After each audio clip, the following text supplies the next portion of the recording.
On va accueillir nos nouveaux invités. Pendant qu'ils s'installent, est-ce que vous pouvez nous dire ce qu'ING fait de ces gobelets? Oui, Dominique. Fanny? Alors, les gobelets, il n'y en a plus. Depuis fin mars, il n'y a plus un seul gobelet à usage unique chez nous. Il n'y a plus de paille, il n'y a plus de mélangeurs, etc. Donc, c'est un changement complet d'habitude. On s'attendait à... Comment dire, une grosse levée de bouclier de la part de nos collègues. Et en fait, ça se passe beaucoup mieux que prévu. Donc oui, ça a parlé. On a fait de l'information au préalable. Et puis du jour au lendemain, il n'y en avait plus. Et voilà, chacun est maintenant avec sa tasse. On croise les collègues dans les couloirs, puisqu'on travaille entre différents étages. Oui, on se balade avec notre tasse. On en a profité pour faire une action avec notre partenaire UNICEF, puisqu'on a vendu des tasses où tous les profits allaient pour UNICEF. Ça a bien aidé, parce qu'il y en a quand même pas mal qui avaient oublié leur tasse le lundi où on a commencé. Et élément collatéral positif auquel on ne s'attendait pas du tout, notre partenaire Aramark qui gère notre cafétéria et notre restaurant, nous ont dit c'est carrément incroyable.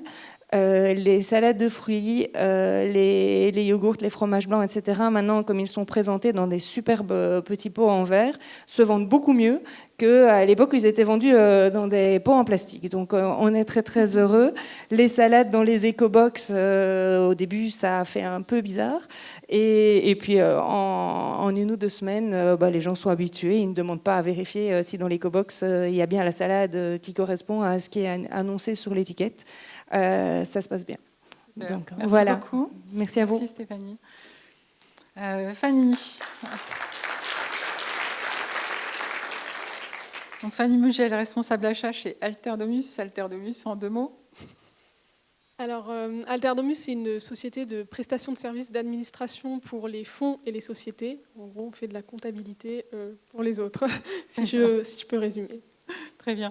Donc, vous avez des solutions en place déjà pour les gobelets. Vous pouvez nous en parler?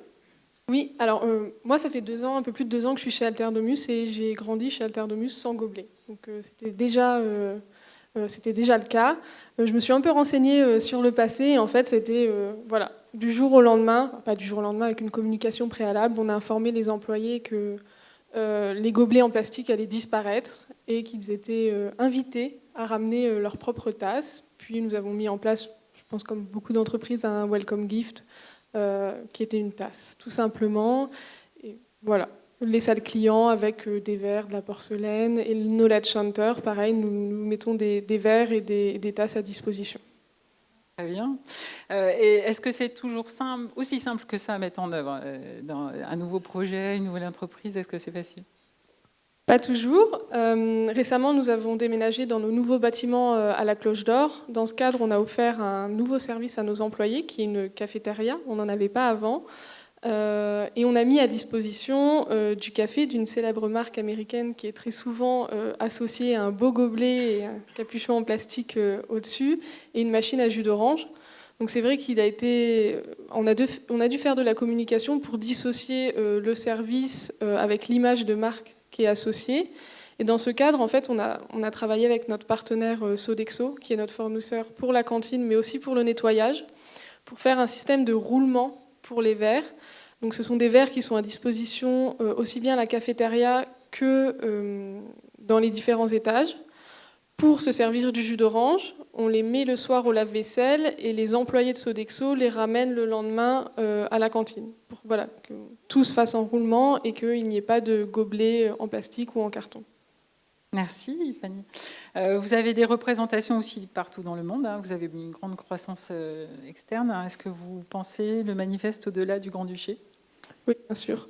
On est 800 à Luxembourg et on est 2000 dans le monde, dans 20 pays. Donc ce qu'on a commencé à mettre en place, c'est un réseau de filiales, tout simplement. On communique les uns et les autres des actions qui sont mises en place, parce que pareil, il y a déjà beaucoup de choses qui sont mises en place. On se rend compte que certains pays sont un peu plus avancés que d'autres.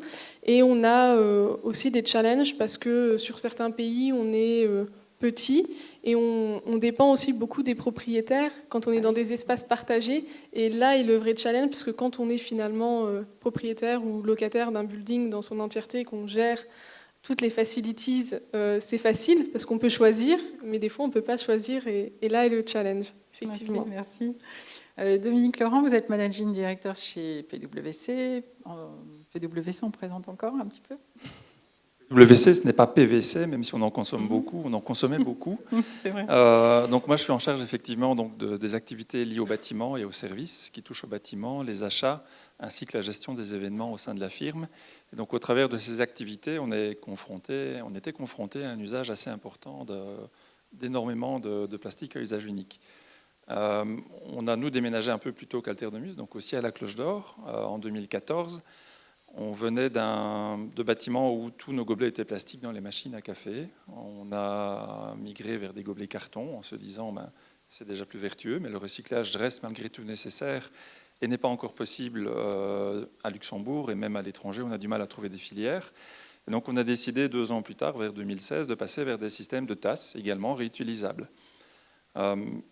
Le passage du gobelet à la tasse était assez simple. Le problème était que les gobelets, on a tendance à en prendre un, on le jette. Les tasses, les gens étaient chez nous un peu dans le même mood, c'est-à-dire qu'ils prenaient une tasse, ils la remettaient dans l'évier, ils prenaient une deuxième tasse 1 heure plus tard, une troisième tasse. Et on se retrouvait avec des amoncellements de petites tasses dans les coffee corners sur les éviers. Donc on a ensuite créé des meubles qui permettaient de ranger ces tasses, d'avoir un rangement un peu plus propre. On s'est rendu compte aussi avec Sodexo que finalement c'était pas non plus idéal. On avait à peu près 5 à 6 000 tasses à nettoyer par jour. Donc ça créait tout un volume et tout un travail complémentaire. Alors c'était 6 000 gobelets qu'on aurait fait dans le temps, c'était 6 000 tasses plus tard qui étaient lavées. Donc, mais c'était malgré tout un travail et des coûts malgré tout. Et donc on a décidé l'année passée aussi de partir vers un système de bring your own mug, un petit peu sur le principe du bring your own device. Donc comme Alter de Muse et comme ING, chacun devait apporter son propre mug et l'utiliser au quotidien.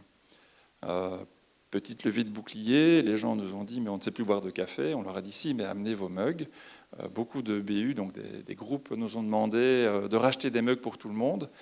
Il faut savoir qu'au déménagement, on avait déjà mis à peu près 5000 mugs dans le bâtiment. Ils ont à peu près tous disparu parce que chacun a pris ça comme un cadeau d'entrée, plus que comme une solution pour consommer son café.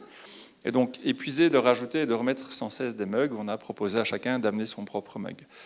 On a également travaillé sur d'autres aspects. On parlait des gobelets, on a aussi des jus d'orange. Donc tous les gobelets ou tous les contenants plastiques que Sodexo utilisait par le passé ont tous été remplacés aujourd'hui par de la porcelaine, par du verre ou par du plastique réutilisable. Donc exactement dans la même logique, on a pu vraiment accompagner le changement. Notre population, elle est entre très jeune et beaucoup moins jeune. Les moins jeunes, dans le temps, avaient tous leur machine à café dans leur bureau et leur gobelet également. Donc ça, on leur a interdit dans le bâtiment. Et les plus jeunes, eux, sont beaucoup plus sensibles, en tout cas, à ramener les gobelets de chez eux. Ils vont peut-être encore souvent à Disney, donc ils peuvent en acheter, ce qui n'est pas le cas des plus anciens. Donc ça a été un grand combat ça reste encore aujourd'hui un grand combat pour vraiment éliminer les derniers petits gobelets carton qui traînent encore dans l'immeuble. Mais on est sur la bonne voie et donc voilà. Merci de votre témoignage à tous les deux.